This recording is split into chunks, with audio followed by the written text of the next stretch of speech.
This November, world leaders are coming together in Glasgow to discuss action to tackle the climate emergency. At this meeting, called COP26, they will be challenged to set targets to get the world on track to reach net zero carbon emissions as soon as possible.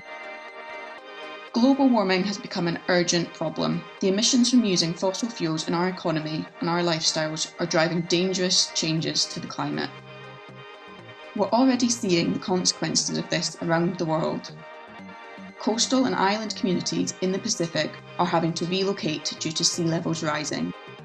Farmers in southern Africa are facing crop failure due to drought. More extreme weather patterns, from cyclones to heatwaves, are leaving a trail of destruction. If we don't limit global temperature rises, scientists warn the effects for people and planet will be increasingly catastrophic.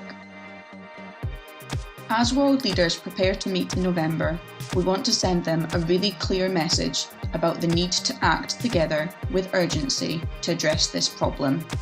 They hold the power to agree the bold steps that are necessary to turn around this crisis.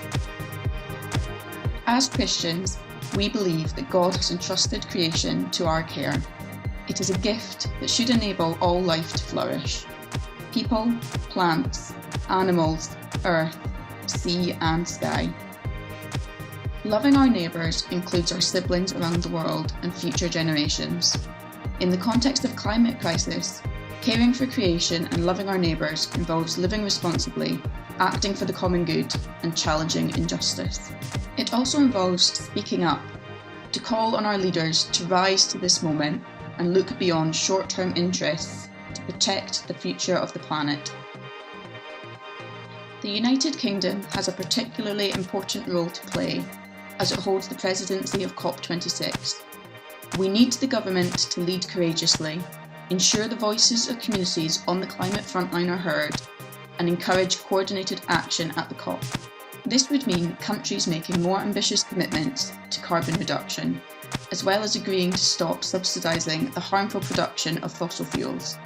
The COP should also establish new sources of international financing for climate-related loss and damage to help people already suffering the effects of climate change. It's been a difficult year for many of us, but let's remember the strength we have when we come together in a crisis. By speaking up for climate justice, we can send a powerful message that we want action to ensure God's good world and all its people can thrive.